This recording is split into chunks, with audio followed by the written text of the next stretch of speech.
think I had a stroke because of my high blood pressure, even though I didn't have a regular check to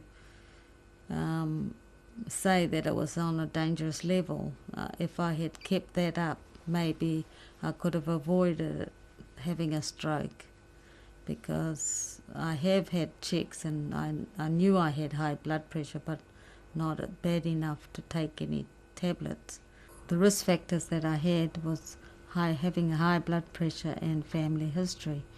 I now know that because the risk factors that I had was having a high blood pressure and family history. But my parents, one of them died from a stroke and the other died from a heart attack, so I know that they were a high risk factor for having a stroke myself. Well, actually, I didn't know that I would have come across any stroke, because I was young at that time, at the age of 48, and I did play badminton twice a week, and I do all the gardenings, and I drove to other towns in holidays, and I felt that I was perfectly healthy. So I never thought about that I had a stroke. But only after that, I was admitted to the hospital, and then I was told that because I had irregular heartbeat, and this make this blood clot, and then clotting my blood vessel, my brain vessel, and causing the stroke.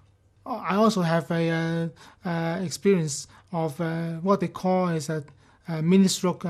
They call it a TIA, and this is what I neglected, because actually it was a symptom or a warning to me at that time, but it was too late for me, because I only recognized that after the stroke really happened to me. I really believe that it was my diet. It was a poor diet. I used butter with all my cooking that I did, not to mention takeaway foods. Not only that, before I had my stroke, I very rarely went to the doctors and had a health check. It wasn't until I had the stroke that the doctor had told me that I had high blood pressure. I think the stroke happened to me because I had slightly high blood pressure, and it wasn't controlled or monitored. I wasn't on medication at the time. Also, maybe my unhealthy diet, irregular eating patterns, not consistent, getting the odd takeout on the way home, and my physical activity, that was inconsistent. I'd go quite well in the gym for a time and then have to stop, and then it'd be sporadic, and then back and forth, and then be nothing at all. Also, my blood cholesterol, that was up slightly high, and I had no idea on blood cholesterol what it was until it happened. And also being overweight, that's been a problem for me, and I guess mix it with the physical activity and the unhealthy diet. So being overweight, carrying excess weight, yeah, definitely. I also had stress levels. Before the stroke, knowing about risk factors, I didn't know. I didn't have any knowledge on, what a stroke was or how a stroke was caused. The risk factor of why the stroke happened to me is because wherever you go, you must take your pills, whatever especially if you got your diabetes, irregular heartbeat. That's warfarin. That's That's the most important. Is that I have a irregular heartbeat, and I have to take warfarin and plus pills for my high blood pressure and my diabetes, and I've too much excited of getting away to the islands for my trip, I forgot it. And that's the most important thing, is to make sure you take your tablets wherever you travel. Because this is what happened to me. It's what,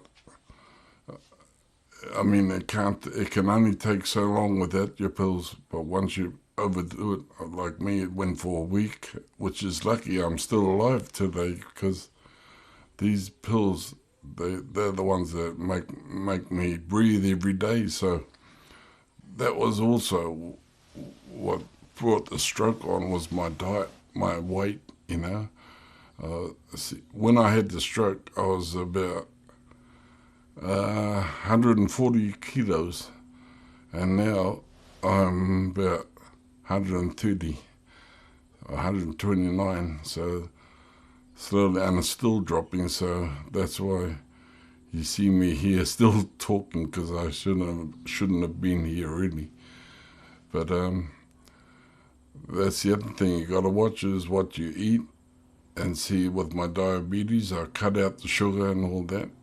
So hopefully I'm on the right track to recovery. Before my stroke, I would say I was only at low risk level because I exercised and I watched my diet, and I was having regular treatment for my migraines. But it was after I'd been in hospital that I found out my cholesterol was high, so I needed to pay more attention to that. Risk factors I had prior to my stroke. I was a heavy smoker. I smoked 60 cigarettes a day. I had smoked since I was probably 13 or 14. And they just grew with me. And I was smoking 60 a day, and it didn't seem any too many. I didn't smoke in the classroom, but as soon as I got outside, I lit one up. I had high cholesterol. I had heart surgery, and as far as physical activity went, I don't suppose I did anything. I didn't do any activity. I played snooker and things like that. And so that was about my limit of activity then. I had certain activity with the school. There was always a certain amount there. But apart from that, there was no activity at all.